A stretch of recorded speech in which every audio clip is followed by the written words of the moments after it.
What if I told you that being left was the best thing that could have happened to you? Yes, it hurts. Rejection cuts deep. But the truth is, she didn't break you, she freed you. And what you do next will determine whether this pain becomes your prison or your power. The very moment she walked away, she expected you to fall apart. She expected you to chase, to beg, to crumble. But what if, instead, you rise? What if you become the version of yourself that even you didn't know was possible? This isn't about revenge. It's not about proving her wrong. It's about proving to yourself that your worth never depended on her in the first place. Regret isn't something you force, it's something you inspire. And right now, you're standing at a crossroads. You can stay stuck in pain or use it to build something unshakable. If you're ready to take back control, hit that like button, subscribe, turn on notifications, and comment below, "I rise through rejection." Let's begin. Number 1. The past isn't sacred. It's just familiar. You keep going back, not just in memory but in belief. You treat the past like scripture, untouchable, meaningful, holy. You replay every scene where she smiled, where things felt whole, where you felt like yourself. But you're not longing for her. You're longing for a version of you that only seemed to exist when she was there, and that version has become a myth you refuse to let go of. The pain you carry now isn't just about lost love. It's about lost identity. In that relationship, you built a self-image around being her person. When she left, it wasn't just her presence that vanished. It was your reflection in her eyes. So now you hold on to that image like it's the only version of you that mattered. But it's not real anymore. And maybe it never was. Stoicism teaches that suffering is born from resistance, especially the kind that insists life should have happened differently. You think it was unfair, that she should have stayed, that love should have meant more. But justice doesn't govern heartbreak. And the longer you treat the past as something sacred, the longer you remain stuck worshipping a story that no longer belongs to you. It's time to stop honoring what ended. Time to stop confusing memory with meaning. She is not your origin story. She is a chapter. And the man you need to become isn't hiding behind yesterday. He's standing on the other side of your refusal to let go. Think of your obsession like walking through a burned house, running your fingers along the ashes, imagining the warmth that once lived there. But ashes don't come back to life. They only stain your hands. And your hands were made to build, not mourn. So shift. Use that pain, not as permission to collapse, but as a forge. Turn the loss into fuel. Redirect your energy into shaping something solid. A body that doesn't break, a mind that doesn't wander, a purpose so sharp it cuts through nostalgia like glass. When you finally accept the past not as a tragedy but as a turning point, you become free. And when you're free, you're dangerous, because you no longer need anything you can't control, especially her. You don't need to rewrite the story. You need to stop reading it. If you're ready to stop kneeling at the altar of the past, drop this below. I bury what broke me, I rise without looking back. Number 2, emotional control isn't cold. It's command. She left, and something inside you cracked. Not just your heart, but your sense of direction. At first, the emotions surged like a flood. Rage, sadness, longing, confusion. It felt noble to feel so deeply, to let the pain speak louder than reason. But with time, the truth emerges. No one's impressed by how broken you are. They're watching to see if you lose yourself or rise through it. And more importantly, you're watching yourself. Right now, your instinct may be to express, to vent, to make sure the world sees how hard this hit you. But emotional exposure doesn't equal strength. Stoicism teaches something much harder, much more dangerous, not to deny emotion but to dominate it. As Marcus Aurelius said, you have power over your mind, not outside events. You don't get to choose whether she left. You do get to choose whether that event dictates your identity. Here's the trap. People expect you to fall apart. They expect you to lash out, to spiral. They wait for the public unraveling, the text you shouldn't send, the post you shouldn't write, the silence you can't hold. But you don't give them that. You stay still, quiet, clear, and in doing so, you reclaim what most men lose in breakups: self-command. You're calm doesn't mean you don't feel. It means you've chosen to be bigger than the emotion.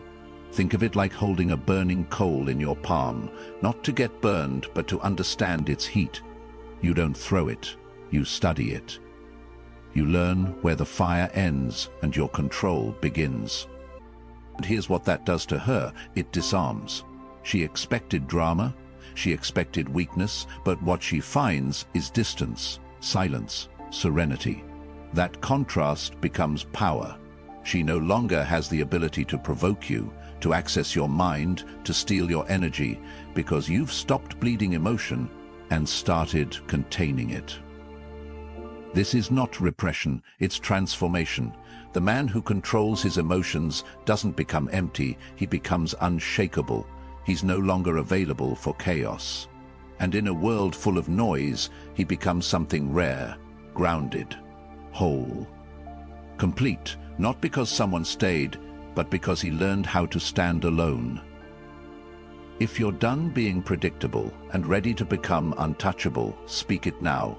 I don't explode, I endure. I don't react, I rise. Number 3, detachment is confidence in its purest form. You think you have to act like you don't care, that the key is to fake it, post some story, talk to someone new, wear indifference like armor. But deep down, you're still tethered, checking for her online, wondering if she thinks about you, hoping your silence will pull her back in. That's not detachment. That's disguise, and it's transparent. Real detachment isn't a performance. It's not coldness. It's calm. It's when her presence, or her absence, stops defining your internal state. You no longer need her to notice your strength, because you've stopped building it for her in the first place.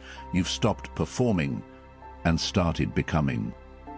Stoicism doesn't teach us to sever emotion, it teaches us to rule over it, to no longer depend on external validation for inner clarity.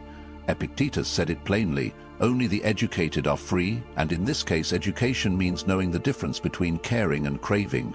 You can still love, you can still appreciate, but you do not need. And when you no longer need, you become magnetic, not because you're trying to be, but because self-sufficiency speaks louder than longing ever could. Here's what happens when you detach without bitterness. You vanish without noise. You stop responding, not out of spite, but out of choice. And silence isn't emptiness, it's structure. You're building behind closed doors. You're not just harder to reach, you're harder to forget. Her mind doesn't fill with updates from you, it fills with questions. Why isn't he reacting? Did I ever matter? Has he moved on? Or did he simply rise above me? The unknown begins to echo. You're no longer predictable, and unpredictability breeds curiosity. Curiosity breeds obsession. But by the time she wonders, you've already moved on. Not to spite her, but to serve your own growth. That's the paradox. When you detach to reclaim your peace, not to prove a point, you become more powerful than any emotional retaliation could make you. You don't ignore her, you evolve past her, and your silence becomes louder than any words you could say. You don't have to prove you're okay. You have to become okay. And that doesn't require her to see you. It requires you to see yourself clearly, without the fog of need. If you're ready to stop faking indifference and start living it, speak it below. I release what I can't control. My silence is self-respect. Number 4, disappear to rebuild, not to be found. You think vanishing makes a statement, that your silence will spark curiosity, that she'll notice your absence and suddenly realize what she lost, and maybe she will. But that's not why you disappear. You don't vanish for her, you vanish for you. Right now, you're raw, unfocused. Your mind still drifts toward her in quiet moments, still imagines she's watching, still acts as if your evolution requires her to see it. That's not healing. That's dependency dressed up as discipline. The Stoics didn't advocate disappearing to manipulate emotion. They vanished into themselves to restore what the world tried to take. Marcus Aurelius called it retreating into the self, a quiet rebellion against chaos. So, no, this isn't exile. This is strategy. You pull away not to be missed, but to stop leaking your energy into spaces that no longer serve you. You withdraw to train in silence, to grow in obscurity, to re-enter the world as someone unrecognizable. Not to her, but to the man you used to be.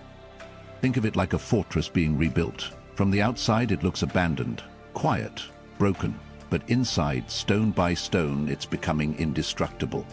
That's you now. No status updates, no cryptic messages, no need to broadcast pain. While she scrolls and wonders, you're laying foundations she'll never be invited to walk on again. And here's the quiet power in that. She loses access. She no longer gets the privilege of proximity, not because you're playing a game, but because you've upgraded your environment. And she's not aligned with it anymore. Your disappearance isn't a signal, it's a boundary. Eventually you re-emerge. And when you do, you don't come back to prove anything. You come back with eyes clearer, posture straighter, mind sharper. Your silence will have done what your words never could. It transformed you without explanation. That's the kind of presence that doesn't seek approval. It demands respect. So let the world wonder. Let her wonder. Let them all feel the absence of your former self. You're not hiding. You're preparing. And when you return, it won't be to reclaim the past. It'll be to lead the future. If you're done seeking validation through your absence and ready to rebuild in truth, comment below. I vanish to rebuild. Who notices is none of my concern. Number 5. Pain is fuel, if you choose to burn it. She left and it broke you. Not just the relationship, but the rhythm of your days, the way you saw yourself, the quiet confidence you used to carry without even noticing. The pain came quickly like a flood, and you let it stay. You wore it like a weight, dragging it through your mornings, feeding it your energy, your focus, your fire.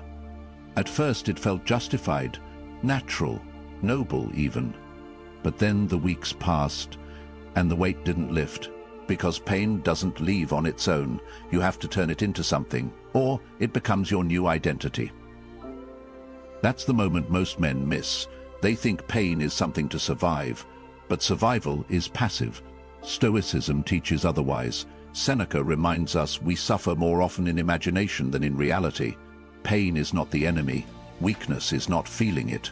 Weakness is wasting it. Letting it sit there, silent and heavy, with no direction. Letting it convince you that this is who you are now. But here's the shift. Pain can be repurposed. It can become structure, discipline, drive. You're not broken. You're raw material. The fire you feel right now, that can shape you if you stop flinching from the flame. You don't need revenge. You don't need closure. You need motion. Get to the gym, not because you want her to notice, but because your body deserves to match the strength you're learning to build inside. Refocus your work, not as a distraction, but as a new foundation. Speak less, move more. Write out what you feel, then burn the page. You don't need anyone to see it. You need to feel it leave your system. She might notice, she might not, but either way, you're not doing this for her. You're doing this for the man who has to look at himself in the mirror every morning and decide, am I still waiting for the pain to define me, or am I using it to redefine everything? Because when you use pain as fuel, you don't just move forward, you become impossible to follow. You evolve beyond the reach of the story that hurt you. You stop asking why it ended. You start writing a life so powerful, it makes the ending irrelevant. If you're done carrying the weight and ready to build with it, speak it below. I don't numb the pain.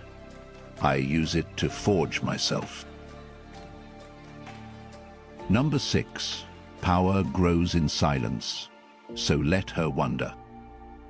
She used to know everything. Where you were, what you were doing, how you were feeling, and maybe part of you still wants to give her that access, even after she's gone. You want her to see the change, to notice the shift, to understand the weight of what she walked away from. But that's not growth, that's performance. And you're not here to perform anymore. True power doesn't announce itself. It doesn't post updates or drop subtle hints. It retreats into the shadows and builds. Quietly, patiently. Stoicism doesn't tell you to shout your healing from the rooftops. It teaches you to live in a way that makes validation unnecessary. As Epictetus taught, don't explain your philosophy, embody it. You don't need to let her know you're changing. You need to change so fully that one day, even if she saw you again, she wouldn't recognize the man you've become. So don't post stories hoping she'll watch. Don't send signals disguised as silence. Don't orbit her world in secret, hoping to be seen. Disappear completely. Let the air between you grow thick with questions she has no answers for. Let her wonder not just what you're doing, but who you're becoming. This kind of mystery isn't about manipulation, it's about mastery. When she no longer has access to your presence, your patterns, your progress, she loses her grip on the narrative. She can no longer define who you are or what you feel. And that ambiguity, especially when it's paired with complete silence, is psychological weight. It lingers. It makes her question what she thought was true. But more importantly, it frees you, because in that silence you're no longer being watched. You're no longer shaping your actions for someone else's perception. You're working, you're rebuilding, and every piece of progress becomes a private triumph, not a public display. You stop needing the reaction, you start needing the result. And when, if, she ever hears of you again, she won't hear noise, she'll hear momentum. Quiet, deliberate, undeniable. You didn't show her the change, you became the change, and that difference, it echoes. If you're done hoping she sees, and ready to become what can't be ignored, speak it below. I say nothing, my silence builds what words never could. Number 7. Indifference is freedom, not a game. There was a time when everything she did affected you.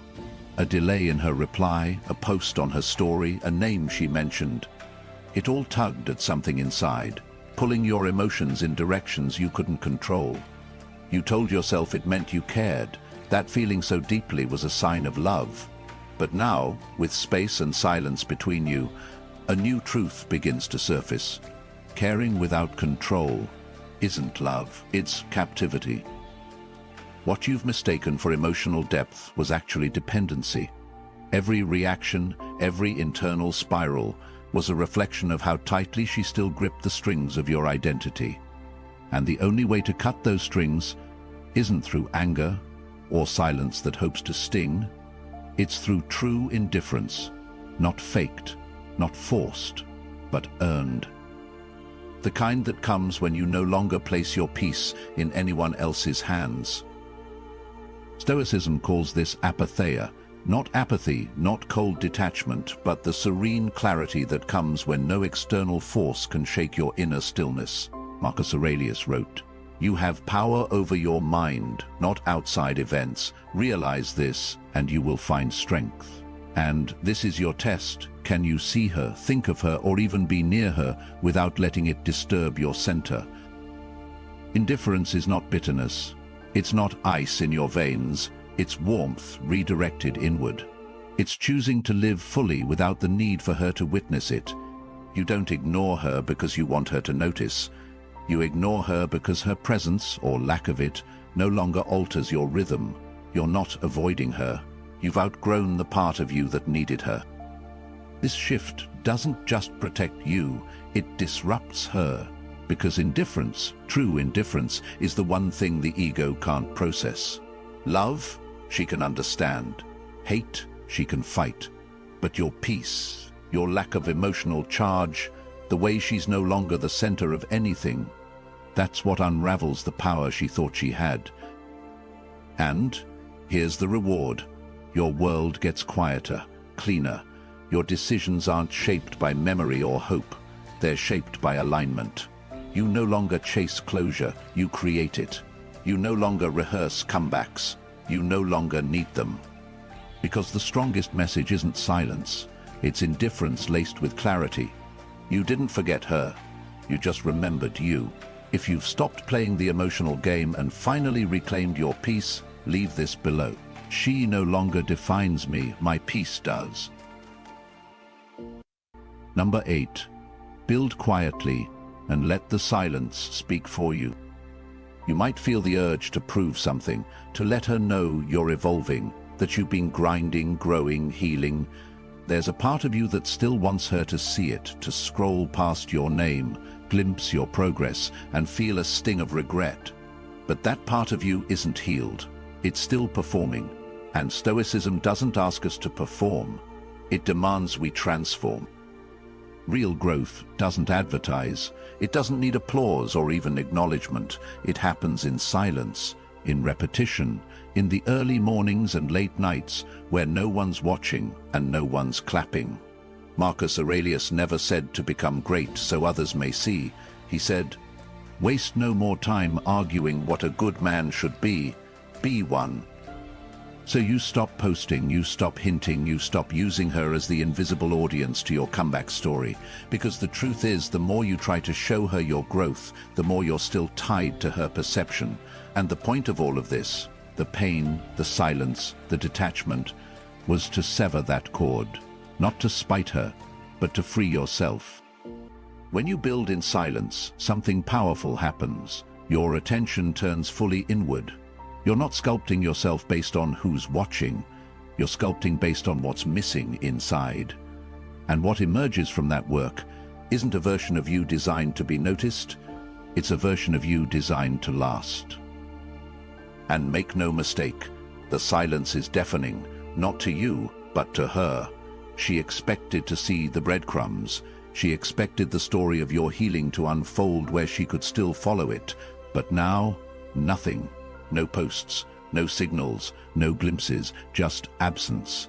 And in that absence, her imagination does what your words never could. It creates tension, doubt, curiosity. But here's the twist. By the time that curiosity pulls her back, it's too late. You're no longer interested in being seen. You're too consumed by the life you've created without needing to be. Your silence wasn't a strategy. It was a sanctuary. Let your work do what your words never could. Let your progress echo in places she no longer has access to. You don't owe the world your updates. You owe yourself results. If you're done broadcasting your growth and ready to let it speak on its own, leave this behind. I rise in silence, no spotlight needed. Number 9. She didn't lose a boy who chased. She lost a fortress that stood.